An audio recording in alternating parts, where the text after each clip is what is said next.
It's showtime.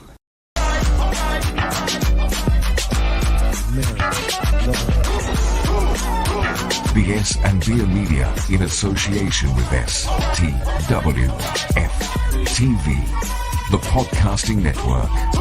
We present to you BS and Bourbon. And now here's Craig and Dale.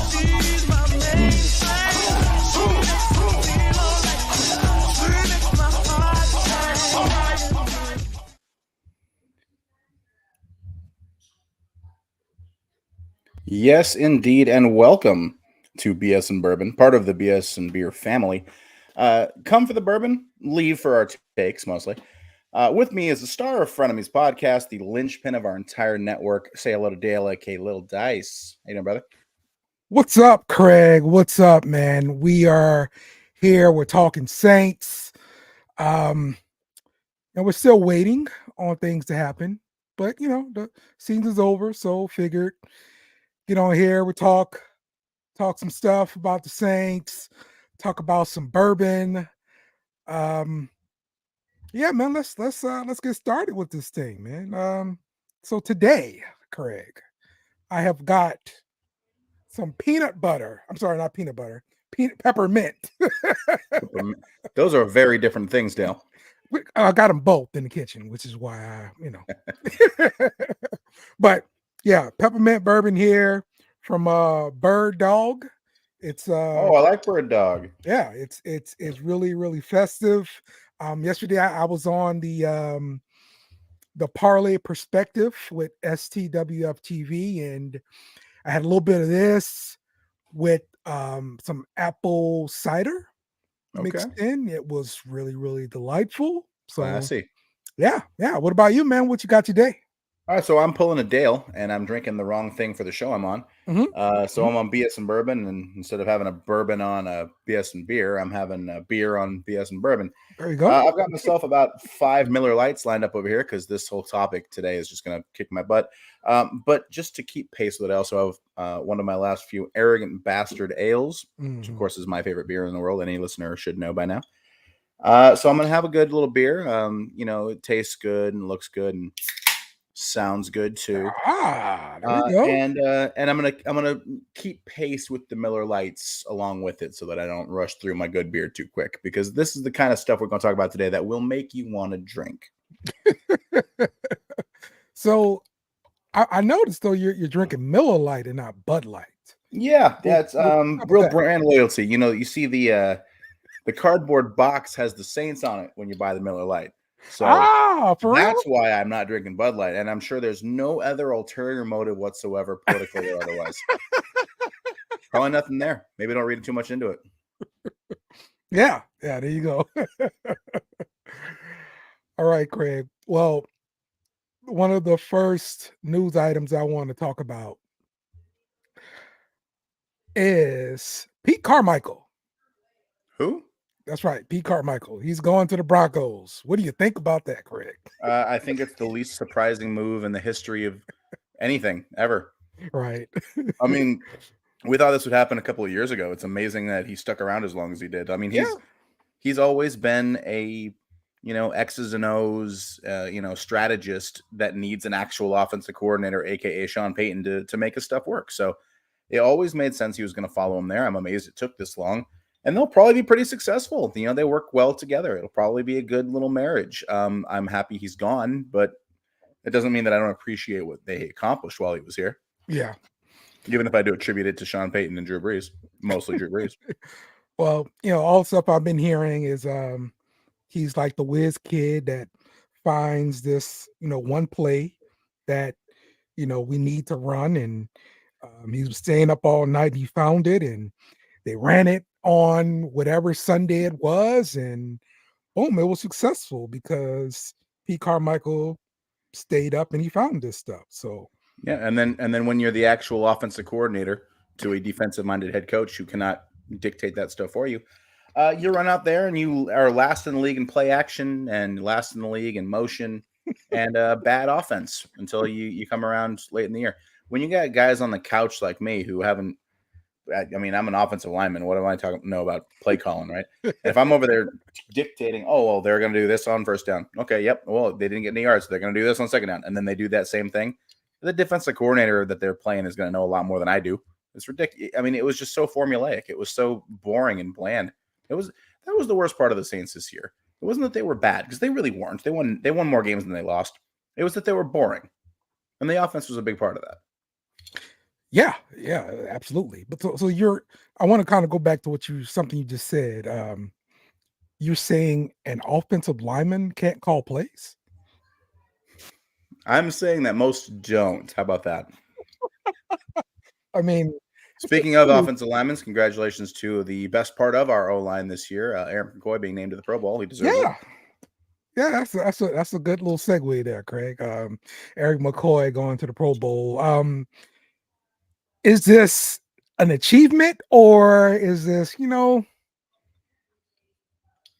it gets down to that and then you get the call? Well, Baker Mayfield was also named to the Pro Bowl this week, so yeah, exactly. In perspective. And he had a good year. Look, the Pro Bowl has been a joke for so long. Now that it's the Pro Bowl games, do they even play they don't play a tackle game anymore? No, they play a flag and it's just skill that's not competition. So yeah, it's just when it was in Hawaii every year, and it was the week after the Super Bowl, so you'd have the teams introduced, and then the last were the Super Bowl champs would come out, that were whichever ones were picked to the Pro Bowl. Right. That was a cool event, man. I always talked about going out to Hawaii to see the Pro Bowl. I thought it was going to be a dream experience. And they, just like the NFL does with everything, they've ruined it, made it terrible, and now I'm probably not going to watch. Well, they brought it to Disney World. It's terrible. It's terrible. I want to go to Disney World for Disney World. I don't want to go. I want my Hawaiian vacation to go watch a couple of Saints players. That's what I want. Yeah. And they've taken that from me. Yeah. Along with my will to live. Well, Saints fans, right? We do have DA as a coach, so Need like a little counter in the corner for every time Dale says something that bums me out. I mean, listen, no matter the changes we make, that's always going to be the common denominator is DA solo coach. So how far can you go when he's the coach? Well, I mean, he won more games last year than he ever has, so yeah, he's trending up. There we go. I love that optimism, Craig. His most ever was 8, and then 9. So next year he'll win 10, and then 11, and we'll just keep riding the DA steady incline until we're Super Bowl champions, right? Can't go broke making a profit, baby. I'm just saying. You're saying it's linear progression, man. Yeah. LP works until you get an injury or a plateau, and my lifting analogy falls on its face right there, because we're going to get plenty of injuries and aging players and broken salary caps and missed draft picks, and that's what happens. Yeah, because not only do we have DA, but we also have Derek Carr, and the Saints are expecting to restructure his contract pretty soon. How pumped about this are you, Craig? It's not that I'm pumped. It was always going to happen. The cap hit, to make him, this be his last year, it would have been really expensive. It's going to help the team to get some free agents to get back under the cap, to restructure this. So I don't hate it. But honestly, I'm one of those guys that's going to die on the hill of last year's issues were not Derek Carr's fault. He struggled early when he was working in a system that wasn't made for him. And later in the year, when it was more tailored to what he was good at, he succeeded. He still ended up having a pretty good season. If you look at his stats in a vacuum, they don't look nearly as bad as we feel like they did early on. There were a lot of things that kind of failed in conjunction with each other that magnified a lot of the shortcomings. You talk about the last 6 weeks of the season. The last 6 weeks of the season, he had the best passer rating of any quarterback who played all 6 of those games. So part of it, I think, honestly, when he was still getting, into the flow of the offense is when he got hurt. He came back either too early or played hurt, and it kind of snowballed. And it really wasn't until late in the season that we saw what the offense could have been with Derek Carr. So I don't think he's the problem. I would love to move up in the draft and get a real quarterback, but I don't think that's going to happen. We're married to Carr. We're married to DA. I think I think Carr is good enough to do it. I don't know if DA is good enough to do it. I think Derek Carr can do the job. But we got to help him. You need the play action. You need the stuff that fits his repertoire. Maybe you get a middle of the field guy like his buddy from Vegas, Renfro. Maybe you beef that line up a little bit. There's stuff that can work. So I mean, it's not that I'm stoked about it, but I saw it coming, and I envisioned Carr being the guy for more than just this year anyway. So I'm good with it. Honestly, I'm at peace. Yeah, I knew this would eventually happen. I didn't want it to happen because it's either happening now when we think he might still be the guy for a while, or it's happening after next year and it's 6 ghost years. I mean, like, at least we're getting a player out of it. Yeah, I mean, there's going to be those ghost years eventually, but that's my whole problem anyway. Like I like to just, in my opinion, it's a bad deal now because we know the kind of quarterback he is. He is the answer. So I want to get rid of this as soon as possible. I know you can't do it. But you're stuck on the money thing, and money wise, you're paying him as an average quarterback, and he's an average quarterback. You're getting league value for him. That's cool. I'm not what I'm saying is, like, you're mad about paying for what you got? Like, yeah, I'm not in anymore. Like I want to get out, and so I want to get out as quickly as possible. It's easy to say that you want a better player for cheaper, but you got the guy that you can afford, and he's earning what you're paying him. Like, that's what it is. He's playing like an average quarterback, and you're paying him like a pretty average quarterback. It's not like we broke the bank for a bad player. It's kind of what you pay for this. Yeah, but our salary cap issues make this even worse. Because we don't have much flexibility, and so we're cornered into restructuring his contract so that way we can have a little bit more flexibility in the salary cap to obtain players. But when we obtain players, hopefully we obtain the correct players so that we don't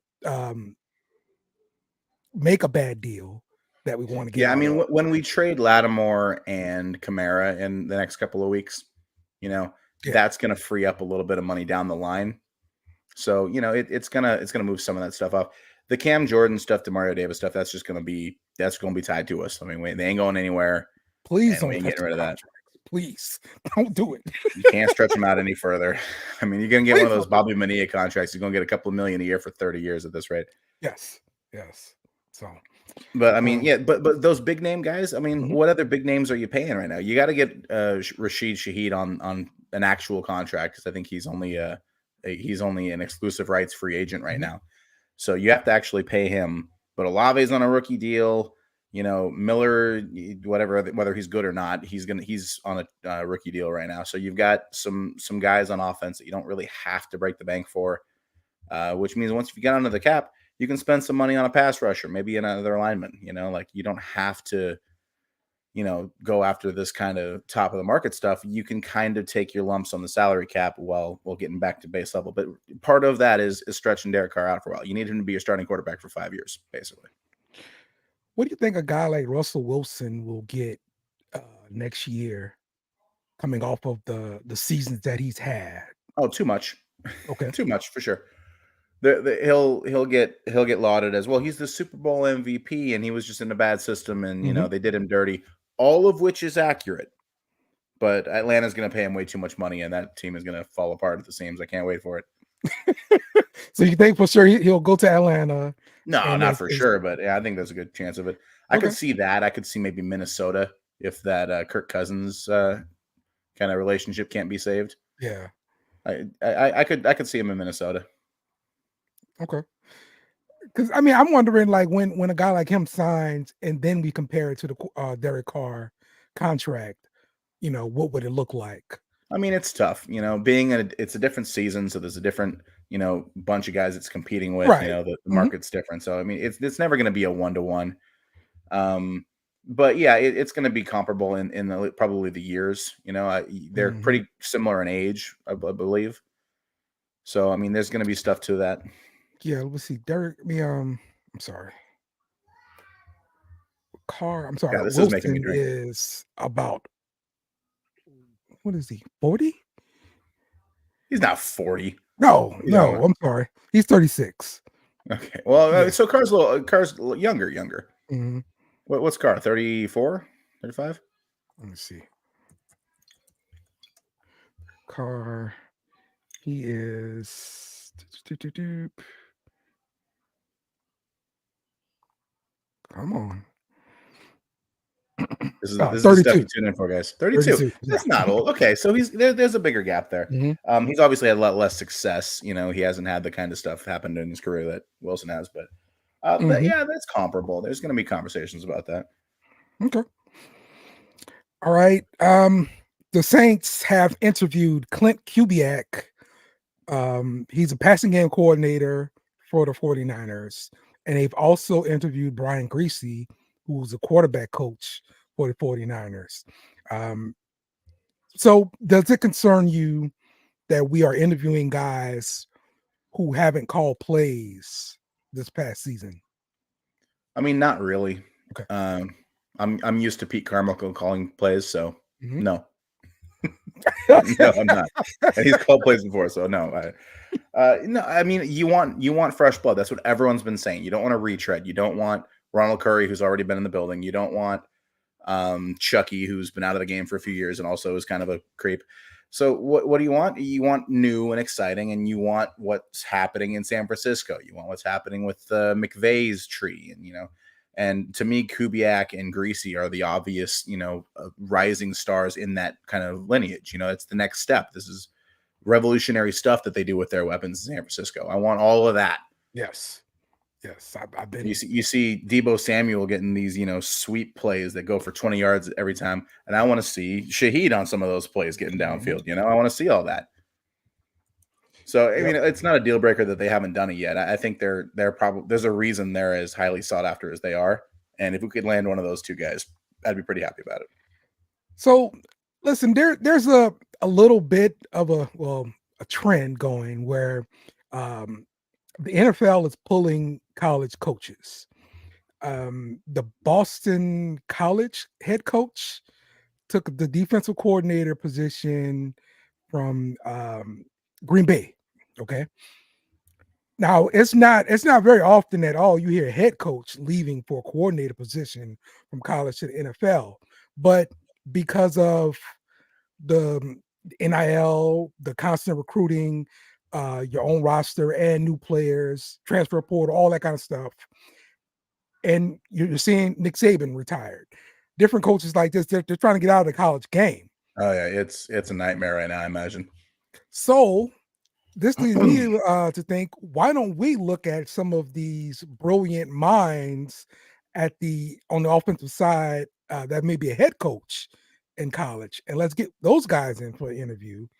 Well, because of the rules regarding NFL guys taking interviews and college guys, lack thereof, they might be doing that. We might be talking to college guys right now, and they just don't have to report it. You don't have to report for college. You're right. Absolutely. Right. And if you're in college and you're, with a program that's, trying to recruit and everything like that, you're not going to leak that you're interviewing for this at the job, because it could affect all the guys you're going to come up with, guys who are working with you. It could send a lot of guys to the transfer portal, even if you're only just dipping your toe into seeing what's out there. So it's, I was going to say that was the thing about college coaching. It used to be a king. You had complete control over all these indentured servants that went to your college, and now they all get paychecks. They can all ditch you if you're an asshole. And all these Nick Saban types that are used to being little tyrants, they're all flopping out and heading down to coach the Chargers. Good. Fuck you guys. Gotta go. So I saw the former LSU defensive line coach, who's now the defensive line coach for the Broncos, right? He was on Jordy Collada's show probably last week or something like that. And they interviewed him, and just listen to him talk. He was like, "Man, this is a vacation. Like I don't have to text nobody. I'm not carrying 5 phones with me." It was like, I'm off right now. When we go back into work. But NFL is a more cushy job. Oh, for sure. Compared to college. It really is. For sure. Well, there's only 32 of those teams, Yeah. How many colleges are in FBS right now? Like 150? Yeah, a ton of them. Yeah. So, it's okay. So with Brian Greasy doing the quarterback coaching for the 49ers, you can look at what he's done with Brock Purdy. I mean, that's what you have to do, right? You took Mr. Irrelevant, and now people are Right. talking about him in the same breath as Joe Montana for some fucking Exactly. reason. Like, you can't just say like, oh well, we just happened to hit on this guy. Like, okay, you hit on a guy and he's in the perfect situation that this guy is made for him. There's no other explanation for it. Yeah. The stats and everything like that, the college production. Brock Purdy should not be as good as he is, right? And he's in the Super Bowl again, right? So there's got to be a reason for that, and you got to think the quarterback coach is a huge part of that. My one issue with it is that we don't have a young Brock Purdy. We have an old Derek Carr. Derek Carr is Derek Carr. This is what he does. This is what he's good at. This is what he's bad at. You're not going to mold him into CJ Stroud or something.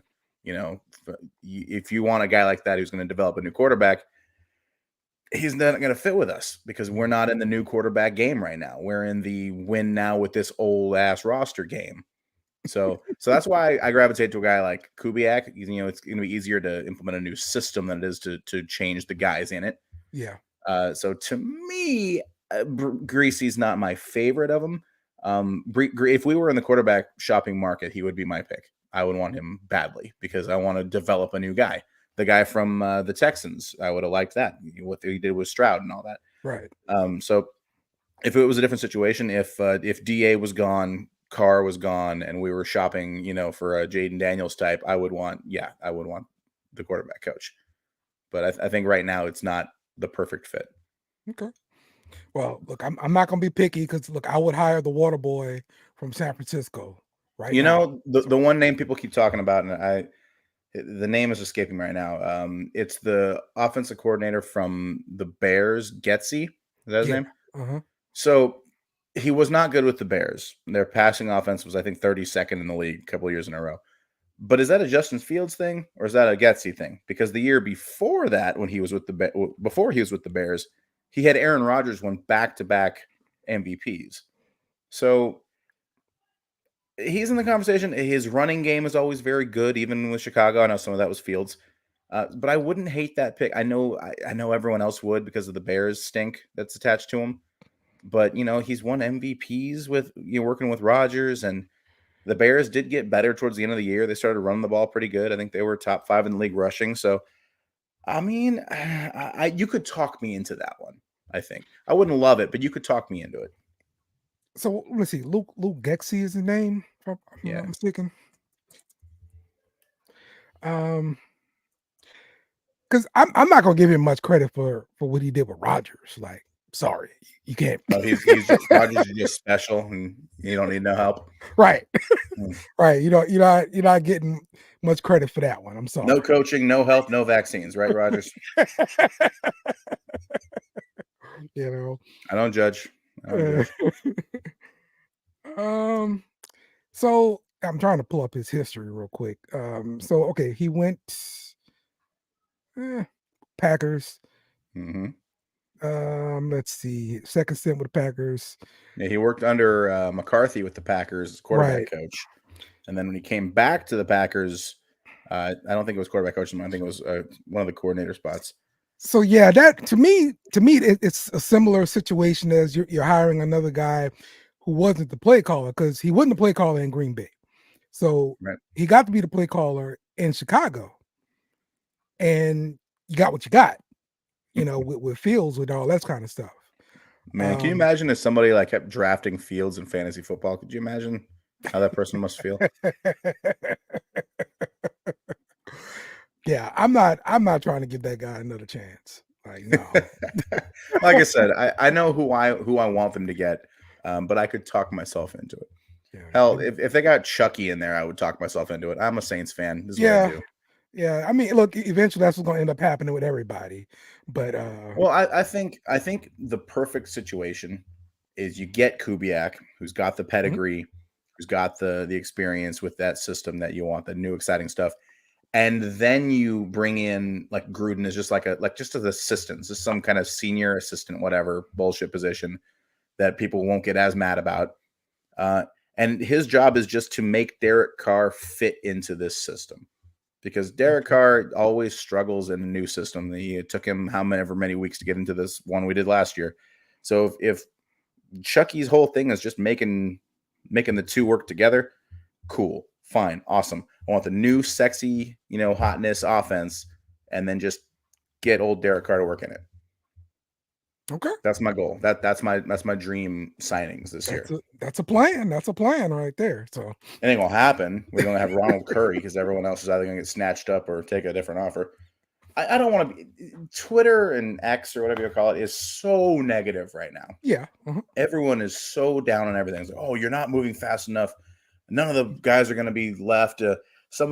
They're taking coordinator spots. They're staying where they are. And yeah, everyone is so quick to panic about shit. And I'm really not as negative as everybody else. I want to see it all play out. I want to see who we get, and I want to see how it works. It's going to take a really long time for me to get down on everything right now. It's the off season, man. Like, until we miss out on all of our free agents and we get some draft picks that I don't love, until then, I want to see how it plays out before I start beating up on them. Right. Yeah, I'm with you. I understand what you're saying. So, we'll see what they end up doing. I just hope it's somebody from San Francisco. Anybody from San Francisco. Just tell you, they just know what they're doing out there. Just some homeless dude shitting on the sidewalk in San Francisco. That's right. Just go get someone from that city. That's right. don't care. Please. What's Nancy Pelosi doing? Just get her down there. She lives in San Francisco, right? Just anyone from the city limits, it's fine. Exactly. That's all we need. All right, Craig. This is the one that you've been dreading. Let's talk about the good, bad, and ugly from the 2023 season. Oh, man. So when we look at it, just looking at the schedule, the results of the games, for me, I guess my highest point was probably look, it came late in the season, and it's beating the freaking Bucs, because I honestly didn't think we were going to do it. We just came off of that stinker of a game against the Rams. Yeah. So I thought we were really done for and everything, but credit to DA, he got it together, and they beat the guys who ended up being a division champ. So despite what that fourth quarter of that game looked like, trying to take some years off my life. Yeah. So what's good for the year? So I'll do this whole prompt all the way through. I've got a good, a bad, and an ugly, and I'll run them all through you right here.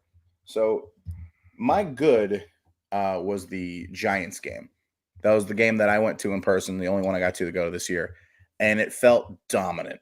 Like the defense was coming alive. We had 7 sacks. The dome was rocking. When I first got there, they were booing Derek Carr in the intros. Came out of the tunnel to boos, and that sucked. That sucks to see. And by the end of the game, he throws his 3rd touchdown pass. Jimmy Graham has a touchdown, and the vibe shifted from when I got there to when we left. When we left, no one was cursing Derek Carr or anything like that. It was the vibe was totally different. Like to me, that was a huge swing of our season and our how we felt about the team. So that was my good. My good was that Giants game. My bad was the Falcons game after the bye week, because that was the week that I thought that we were gonna okay, we got this, get it all together, and then we got punched in the mouth. Yeah. And it was so ugly. Right. It really wasn't that bad. If you watch the game over again, you're in the red zone constantly. You're moving the ball at will. A couple of things go different in the red zone, and not only do we win that game, we win that game going away. So that was the worst part for me, is that it was such a wind out of the sails kind of thing, because it could have been so great and it just wasn't. But that's one of the big frustrating things about the entire season. Yep. We couldn't cash in when we got into the red zone. We were moving the ball great between until late in the season, when we became the best team in the NFL at it for some reason. Yeah. Which brings me to my ugly, which was week 18 against the Falcons. Okay. We're beating the schnozberries out of our hated rival. Everyone is happy. I was literally dancing in the house watching this game. I was having a great time. Everyone is celebrating. Everyone is having a great time. and then we run that fake kneel down for a touchdown, a little dirty, whatever, but it's a punch in the ribs to our rivals. Yes. Screw you guys, Falcons. We're just stunting on you now. Absolutely. Was that 48 to whatever it was? Beat the crap out of them. It was awesome. Mm-hmm. And they managed to ruin that for me by this blubbering coward apologizing to the other team. Yes. Well, that's not what we're about. That's not what we do. Yeah, it is. Yeah, it is. We're petty. We're petty. We don't like you guys. You guys make Katrina jokes.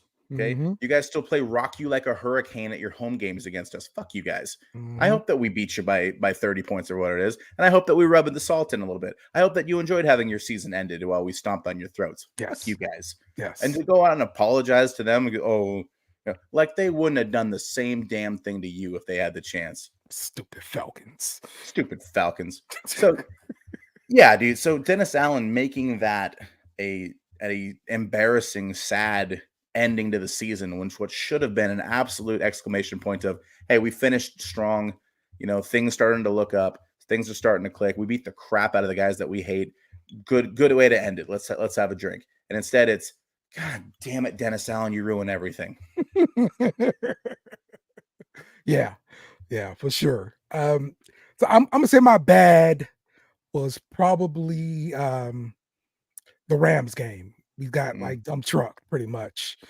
Yeah, I mean, I wanted to pick the Rams game as my bad, but to me, it's explainable, because it was a short week. It's across the country, and we had a bunch of injuries. Like I understand that we lost that game, so my expectations were lower, I think, and because my expectations are lower, it didn't feel like as bad.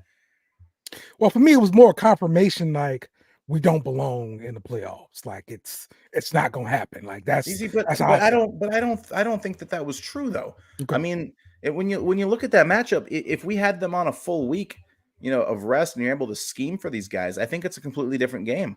I really do think that in the situation we were in, it being such a short week and banged up and everything, I think it really did have a big impact. But we're all wrong. Everything we just said is wrong. The bad of the season was that Green Bay game. Well, yeah. Losing that game 17-0 ended up being the pivotal moment of our entire season. So we're all wrong. Go back. Erase this whole. If you're watching it live, just neuralize or flash that shit out of your head. Yeah. The bad was blowing a 17-point lead with a quarterback who should not be our quarterback anymore. Can we do a whole show about Jameis Winston and how I went from loving him to needing him fired into the sun in one season? Oh man. Yeah, but so I'm not going to necessarily just blame that game on him, because if I'm not mistaken, his stats look pretty identical to what Carr's were.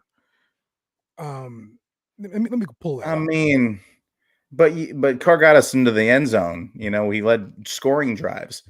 If Jameis did that once, we win that game. Right. Yeah. Yeah. Mm-hmm. So Jameis sucks, and the whole point, reason you're paying a backup quarterback is so they come in when you're up 17-0 and you don't lose that game. Yeah. How many games did he have to come into as an injury replacement? 4. Yeah. Mm-hmm. He came in 4 times. We won one of those 3, and that one of those 4, and that one was with the kneel down that he actually turned into a handoff, which caused a mutiny and ruined my season. Jameis Winston, even in the game he didn't lose, still ruined everything. I love Jameis. He's so fun. He needs to not be on the team anymore. He deliberately disobeyed the coaching staff. He created a mutiny, and he couldn't finish any of the games he came in. Done. Gone. Sorry. Bye. Okay. What's Teddy Bridgewater doing? Can he be my backup? He's retiring. Damn it. He can't come out of retirement and be our backup? Some other beloved backup quarterback? So in that game, Carr went for 103 yards, 1 touchdown, and Jameis went for 101 yards, no touchdowns. So I feel like there's an important distinction between those two stat lines. Well, yeah. The touchdown is important. Kind of a big deal. Mm-hmm. Mm-hmm. Yep. So, and definitely the ugly was DA apologizing to Arthur Smith. That's definitely the worst part of the season. And it was the last part too. So it left that the taste left in your mouth isn't the wonderful taste of some nice pulled pork. No, it's It's the stank ass of apologizing to the Falcons. Fuck Yeah. you, DA. Thank you for ruining my entire offseason. Yeah, man. Yeah, for sure. So, oh yeah. So, I did finish Ahsoka. Oh, we into the off season talking about shows now. Ahsoka I Tano. will. Let's bring it back. All right. Go back to our talk about Marvel and Star Wars shit at the end of the show. That's right. At the end. I didn't hate it, man. I like the Mandalorian stuff better, but Mhm. it's fine. It's better than that show they did my boy Boba Fett dirty on. Yeah, yeah. Um, I guess my only issue with the whole thing, well, I don't say the only issue, but first let's talk about the big issue. All right, zombies in Star Wars. Your Okay, feelings on that? that's cool if you read some of the expanded universe books. All right, there was a whole Right, zombie arc right, that was pretty dope back in the right. day. But But it's like if you're not a true nerd, it misses you. yeah, it seems like every show goes through some kind of zombie phase, though. Yeah. You know, and so I thought it was cool. If you're dealing with the Night Sisters and yeah, the, nice. the Witches of Dathomir and all that kind of weird, obscure, dude, we are so off the rails for any Saints related content at this point in the show. When you're getting into that weird magic-y stuff, you have to have the zombies. It's just part of that lore, So if you're gonna go that direction, you got to lean into it. I get it. It's fine. Yeah, That's the show you're watching, man. That's where we're at. That's how they've had one stormtrooper full of one Star Destroyer full of stormtroopers for this entire right. 30 years since the rebellion, and they're Yes. all still alive because they're not, because they're zombies. I get it. Because they're zombies. Yep. So, but I didn't like how it's not ahead of the well, not ahead, but beyond the first order sort of situation. I thought we were going, forward into the Past future. that.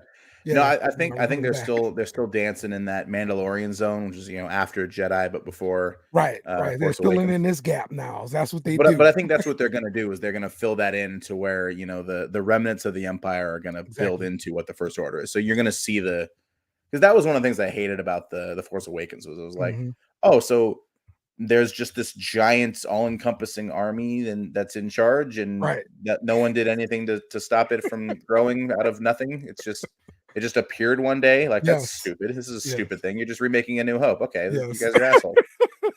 So if they can kind of explain how to get around that giant logical fallacy, then that'd be great. Yeah. So they are filling that in nicely, I think. Nicely. All of the government just nothing's gonna happen. It's all good. We already took care of those guys, and yeah, now they're coming back and Well, whoop your I'm not the kind behinds. of person to get in here and complain about government. Never you. So. Not me. Government watch list that I'm definitely on. So what's coming next for Star Wars? Well, they're making a movie, the Mhm. Filoni verse kind of. I think it's supposed to be a Mandalorian, Ahsoka, everything crossover kind of thing. Oh, okay. But I couldn't tell you the release plans on that at the top of my head. Gotcha. Okay. All right. Well, cool, man. That'll wrap us up, man. We gave you some Star Wars, we gave you some Saints, we gave you some rumors. Look, it's what we do in the off season. There you That's go. off season. We're gonna have more to talk about after the Super Bowl, because that'll probably be when the coordinators and quarterback coaches or whatever in San Francisco get moving. Yeah. So that'll be something we're waiting on and watching on. Yes, In the sir. meantime, laissez le bon temps rouler, everybody. It's carnival down here. We're having a good time. I got my shot glass beads going. We're trying to have fun with it. Tell me about the king cake, man. The king cake. Oh, I can't. I am a slave to the king cake. I think I've had 4 already. Yeah.